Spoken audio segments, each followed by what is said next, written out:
இருக்கும். அந்த இரத்தத்தை நான் கண்டு உங்களை கடந்து போவேன்.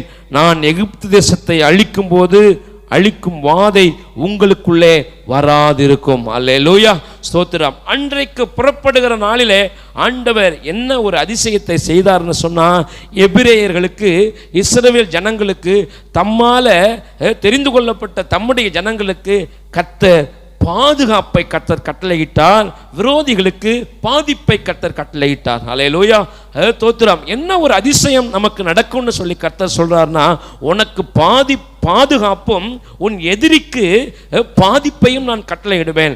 ஸ்தோத்திரம். நம்முடைய விரோதி பிசாசு தான், அவனுக்கு பாதிப்பு, நமக்கு பாதுகாப்பு. ஒரு அல்லேலூயா சொல்லுவோமா சத்தமா? அல்லேலூயா. அவனுக்கு பாதிப்பு, நமக்கு விரோதமா செயல்படுகிறான், நம்மளை வளர விடாமல் தடுக்கிறான், நமக்கு விரோதமா சதித்திட்டம் செய்கிறான், நம்மளை முடக்கி வைக்க பார்க்கிறான், நம்மளை